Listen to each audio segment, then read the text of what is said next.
ચોમાસા પૂર્વે તંત્રની બેદરકારી, છાણી જકાત નાકા કેનલ પાસે ગાબડું પડતા તંત્રમાં મચી દોડધામ। વડોદરાના છાણી જકાતનાકા વિસ્તારમાં આવેલી કેનલમાં ગાબડું પડતા આજે સ્થાનિકોમાં ચિંતાનું મોજું ફેલાયું છે।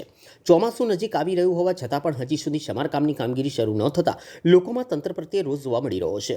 સ્થાનિકોના જણાવ્યા મુજબ જો ચોમાસા પહેલાં કેનાલનું યોગ્ય સમારકામ નહીં કરવામાં આવે તો ટીપી-13 વિસ્તારમાં વરસાદી પાણી ઘરો સુધી પહોંચી શકે છે, જેના કારણે અનેક પરિવારોને મુશ્કેલીનો સામનો કરવો પડી શકે તેવી ભીતિ વ્યક્ત કરવામાં આવી છે।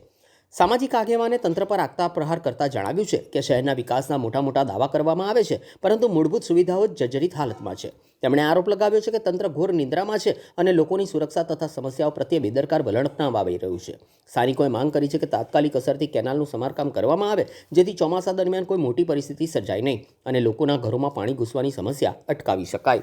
હાલ આપણે જે નર્મદા કેનલ કે જે ટીપી-13માંથી વહી રહી છે, એ કેનલ પર એટલું મોટું ગાબડું પડ્યું છે।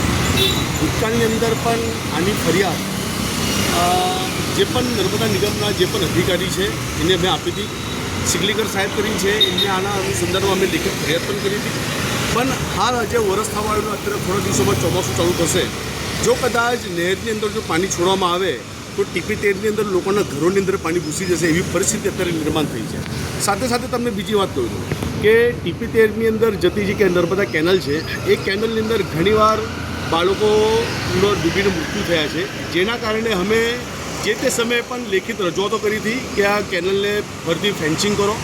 પણ વિસ્તારના જે પણ નેતાઓ છે, પછી કોઈ કોર્પોરેટર હોય, ધારાસભ્ય હોય કે સાંસદ હોય, ખરેખર એમની ક્યાંક આંખ ખૂલતી નથી એવું અમને ક્યાંક લાગી રહ્યું છે। કારણ અમે ફક્ત ને ફક્ત જ્યારે ઇલેક્શન આવે છે ત્યારે અમે વોટ લેવા જઈએ છીએ, પણ જ્યારે લોકોને હાલાકી પડતી હોય, લોકોને નુકસાન થતું હોય, લોકોને જીવ જતા હોય, એ વાતને કોઈ પણ નેતા ગંભીરતા લેતા નથી।